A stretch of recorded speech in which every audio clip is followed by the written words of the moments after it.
নমস্কাৰ। মই আজি এইগিলান খেতি বাতিৰ কথা ক'ব ইচ্ছা কৰা নাই। মই ইতান এটা কবিতা মাতবা আলছোঁ। লক্ষ্মীনাথ, কবিতাটোৰ নাম হ'ল লক্ষ্মীনাথ, অতুল চন্দ্ৰ হাজৰিকাদেৱে লিখিছিল। আহকচোন মই পাৰোঁ না নৰোঁ কবিতা আবৃত্তি কৰবা। আমি বুঢ়া হৈ গেলোঁ না, বুঢ়া মানুহে কবিতা আবৃত্তি কৰবা পাৰে না নৰে বা। আমাৰ দেশৰ ভাষা সাহিত্যৰ লক্ষ্মীনাথে ভৰালে ভঁৰাল, বুঢ়ী আই আৰু ককা দেউতাৰ সাধু কথা শুনালে ৰসাল। জুনুকা বজাই ৰুজুন জোনাই অকণিৰ আনিলে টোপনি, মহাপুৰুষৰ ঘোষা কীৰ্তনৰ তুলি দিলে ললিত ৰাগিনী। কৃপাবৰ হৈ বৰপেটা লৈ ঢালি দিলে হাঁহিৰ অমৃত, চেনেহী ৰূপহী মেলিলে চুপহী, ডালিমীয়ে গালে মিঠা গীত।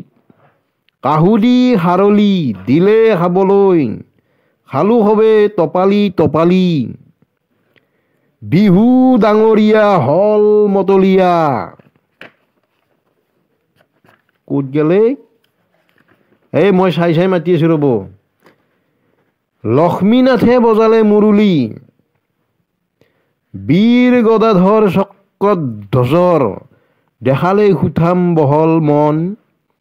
গছপুৰীয়াৰ ধিনিকি ধিন্দা শৰাই ঘাটৰ তুমুল ৰণ। বুঢ়া লুইতেও ডেকা ধনী লাগি সাজি পাৰি জনালে হৰষ। লক্ষ্মীনাথে শুন গোটেই দেশতে দিলে কিনো অমৃত পৰশ। জাতীয় গীতৰ সুৰীয়া মাতত ধন্য হ'ল আপোনাৰ দেশ।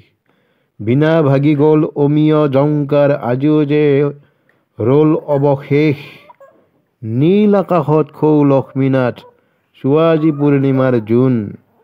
প্ৰণাম জনাই আশীৰ্বাদ লৈ হোৱা তেনে দীপ্তিমান সোণ।